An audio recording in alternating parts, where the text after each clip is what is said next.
message from Anonymous to the dictator ابراهیم Ra'isi of the Iranian government. There is no doubt that your government conducted a study to determine what would happen to people and how they would change if all of their freedom and all of their rights as human beings were taken away from them.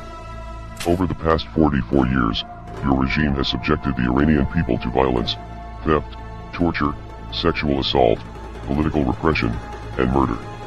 You are now being accused of robbing the country blind in order to line your own pockets with its wealth while the Iranian people continue to struggle with poverty and high unemployment rates. You have also been accused of restricting freedom of expression and putting an end to opposition, and your regime is being called the enemy of democracy.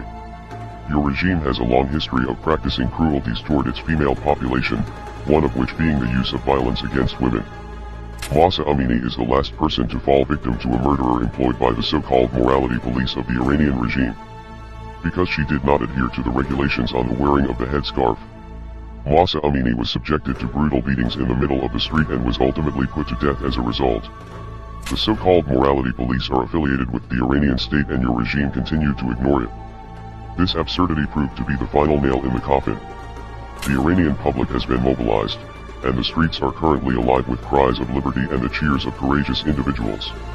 The people of Iran, however, are subject to oppression at the hands of the tyrannical Iranian government and its murderers and the police. You have blocked your people's social media and other communications in order to suppress information of the crimes you have committed against them as long as they continue to fight against your tyranny. The Iranian people will keep fighting back against Ra'isi and will inevitably collapse the regime. The Iranian people have little chance of achieving justice unless there is a change in the country's government. Anonymous will not allow this to happen to Iranians that seek democracy, freedom, and prosperity. The people of Iran are not without support. You are now surrounded and Anonymous will put an end to your dictatorship, and your own people will remove you from power regardless of how powerful you think you are. We are Anonymous. We are Legion. Expect us.